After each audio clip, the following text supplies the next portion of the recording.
अस्सलाम वालेकुम नाजरीन, आज की इस वीडियो में मैं आपको फालिज के बारे में बताने जा रहा हूँ। फालिज कैसे होता है, इसकी एहतियाती तदाबीर और इसमें मुआविन ग़िज़ाएँ क्या है। फालिज एक ऐसी बीमारी समझी जाती है जिसका कोई इलाज नहीं है। ये तासुर बिल्कुल गलत है। दिमाग की शरियानों में रुकावट आ जाना जिसकी वजह से दिमाग को खून की सप्लाई का मुतासिर होना फालिज कहलाता है। शुगर, ब्लड प्रेशर, मोटापा, सिगरेट नोशी, तंबाकू, शराब नोशी, दिल के वाल्व की खराबी ऐसी बीमारी के रिस्क होते हैं। पाकिस्तान में फालिज के मरीजों की शरह 40% से तजावुज़ कर चुकी है। 10 लाख लोग तकरीबन फालिज की वजह से किसी न किसी माजूरी का शिकार है। एक अंदाजे के मुताबिक पाकिस्तान में हर साल 3.5 लाख से ज़ायद लोग फालिज के हमले का शिकार होते हैं। इनमें से तकरीबन 70% से ज़्यादा लोग फालिज की वजह से किसी न किसी मुस्तकिल माजूरी का शिकार हो जाते हैं। 10 से 20% लोग फालिज के हमले की वजह से मौत के मुंह में चले जाते हैं। अगर आपकी उम्र 50 और 60 से ज़्यादा है और आपका ब्लड प्रेशर भी ज़्यादा है और शुगर लेवल भी ज़्यादा है, अगर ब्लड प्रेशर और शुगर को दवाओं और ग़िज़ाई एहतियात के ज़रिए कंट्रोल ना किया जाए तो आप किसी भी वक्त अचानक ब्लड प्रेशर और शुगर लेवल ज़्यादा होने की वजह से फालिज के हमले का शिकार हो सकते हैं। मुर्गन ग़िज़ाओं के शौकीन मोटे लोगों में फालिज का हमला किसी वक्त भी हो सकता है। जो लोग ज़्यादातर बैठे रहते हैं और किसी किस्म की वर्जिश नहीं करते, उनमें फालिज का हमला होने के खदशात ज़्यादा होते हैं। फालिज के हमले के फौरी बाद किसी अस्पताल या मुस्तनिद डॉक्टर के पास जाना चाहिए। फालिज के मरीज़ को फौरी तौर पर अस्पताल पहुंचाकर उसकी इब्तदाई तिब्बी इमदाद फराहम करके उसकी जान बचाई जा सकती है। फालिज की अलामत क्या है?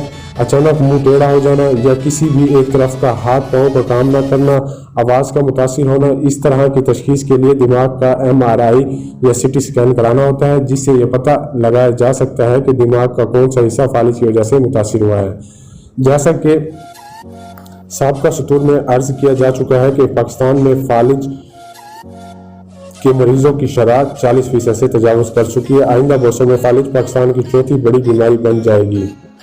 फालिज से कैसे महफूज रहा जा सकता है? अपने ब्लड प्रेशर को कंट्रोल में रखना और बाकायदगी से ब्लड प्रेशर की दवाइयाँ लेना, शुगर को कंट्रोल में रखना और बाकायदगी से इसकी दवाइयाँ इस्तेमाल करना, रोज़ाना कम अज़ कम 15 से 20 मिनट की चहलकदमी वॉक करें, सिगरेट नोशी से परहेज करें, अपने वज़न को कंट्रोल में रखें। हर पाँच में से एक फालिज मोटापे की वजह से होता है।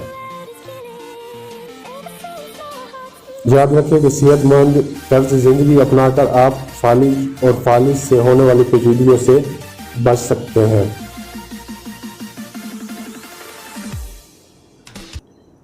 फालिज में मुफीद ग़िज़ाएँ जो कि मैं आपको बता रहा हूँ, जैसा कि टमाटर लाइकोपिन नामी एंटीऑक्सीडेंट टमाटर को सुर्ख रंग देता है और एक हालिया तिब्बी तहकीक के मुताबिक जिन अफराद के खून में लाइकोपिन की मिकदार ज़्यादा हो उनमें किसी भी किस्म के फालिज का खतरा 55%, स्ट्रोक इस्केमिक का खतरा 59% तक कम होता है।